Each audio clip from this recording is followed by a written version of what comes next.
Alors, pour l'exemple 1, donc, on prend une fonction qui a un nombre x associe le nombre y, qui est défini comme le triple de x auquel on soustrait 1. On peut décrire cette fonction en utilisant une expression algébrique, c'est-à-dire une formule qui utilise x. Donc, si on prend le triple de x, on fait 3 fois x, et on soustrait 1, donc on enlève 1, on fait moins 1. Donc f de x s'écrira 3 fois x moins 1.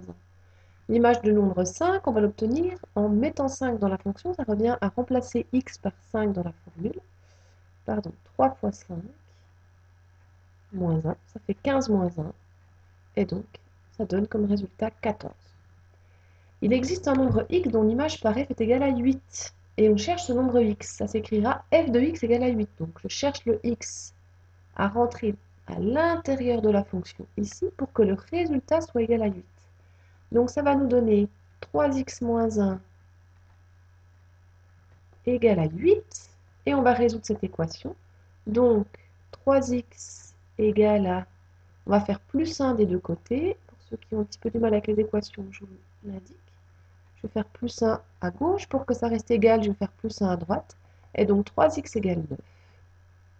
Et donc, le résultat, on l'obtiendra en divisant par 3 des deux côtés. Pour avoir x tout seul à gauche, je divise par 3. Donc je vais diviser par 3 à droite. 9 divisé par 3, ça donne 3. On dira que 8 a pour antécédent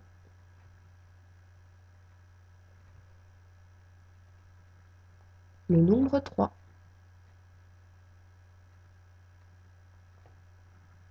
Voilà. 3 est un antécédent de 8. Quand je remplace x par 3, je vais trouver donc comme résultat 8. Alors on passe à l'exemple 2. C'est une fonction qui s'écrit comme un quotient. 1 plus x carré sur x moins 5. Donc, son ensemble de définition, c'est R moins l'ensemble contenant le nombre 5. Alors, R, c'est l'ensemble de tous les réels que vous connaissez, tous les nombres.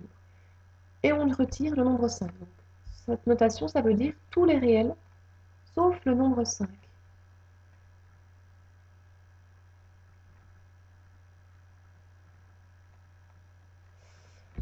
Alors, pourquoi on enlève le nombre 5? On verra quand on en sera à la question B. On va calculer l'image de 0. Alors l'image de 0, on l'obtient en remplaçant donc x par 0.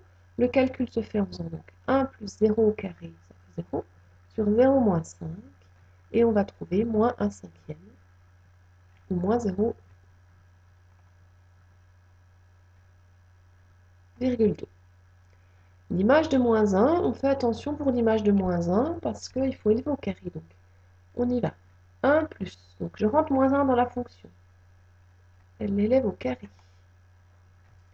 Sur moins 1 moins 5.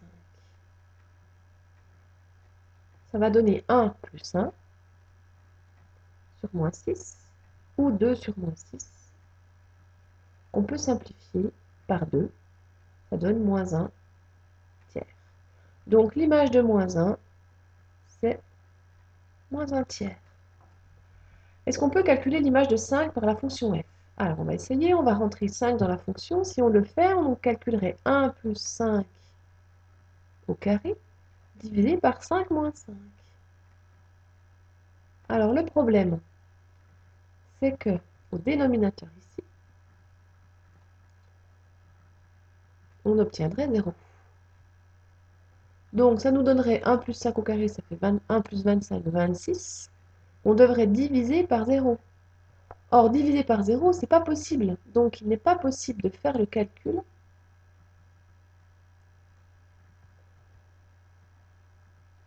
ce calcul-là, il est impossible. Donc, on ne peut pas donner à x la valeur 5. C'est pas possible de donner à x la valeur 5. Donc, on ne peut pas calculer l'image de 5 par f. Alors, si vous voulez ajouter une raison, c'est parce que sinon, on diviserait par 0, ce qui n'est pas possible. C'est pour ça que 5 ne fait pas partie du domaine de définition de la fonction f. 5 ne fait pas partie du domaine de définition de la fonction f. Alors, je m'excuse, j'écris pas très bien, mais j'ai encore pas une tablette qui est top. Donc,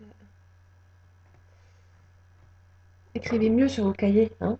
5 ne fait pas partie du domaine de définition de f. Voilà. Allez, c'est tout pour aujourd'hui.